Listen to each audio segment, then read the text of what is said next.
அதாவது மதுரை மாநாடு என்பது மிகப்பெரிய ஒரு திருப்பு முனைக்கான ஒரு மாநாடு. தமிழ்நாட்டில் ஆட்சி மாற்றத்தை ஏற்படுத்தக்கூடிய வகையில் அந்த மாநாடு இருக்கும். இப்போ மதுரை அப்படின்னாவே நமக்கு என்ன ஞாபகம் வரும்? அழகர் ஞாபகம் வரும். ஜல்லிக்கட்டு, அழகர். மதுரை என்றால் அழகர், மதுரை என்றால் மதுரை மீனாட்சி அம்மன் கோயில், மதுரை என்றால் அலங்காநல்லூர் ஜல்லிக்கட்டு, அதன் பிறகு மதுரை என்றால் தலைவர் தளபதி அண்ணன் விஜய் அவர்கள். அந்த அளவுக்கு மக்கள் மிகவும் அவரை நேசிக்கிறாங்க. மக்களும் ரொம்ப ஆவலாக இருக்கிறாங்க அந்த மதுரை மாநாட்டை எதிர்நோக்கி.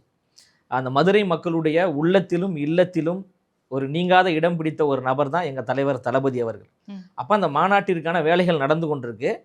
மாநாட்டிற்கு அனுமதி கேட்டு எங்கள் பொதுச் செயலாளர் அவர்கள் காவல்துறை அதிகாரிகளை சந்தித்து மனு கொடுத்துருக்குறாங்க. அதற்கு முறையான பதில்களை காவல்துறை கொடுக்கும். அது எதுவாக இருந்தாலும் எங்களுடைய தலைவரும் எங்கள் பொதுச் செயலாளர் அவர்களும் முடிவு செய்வாங்க. ஆனால் மாநாடு நடப்பது உறுதி, அதில் எந்த மாற்று கருத்தும் கிடையாது. அந்த மாநாடு மிகப்பெரிய ஒரு செய்தியை திமுகவிற்கு சொல்வதற்கு அந்த மாநாடு தயாராகி கொண்டு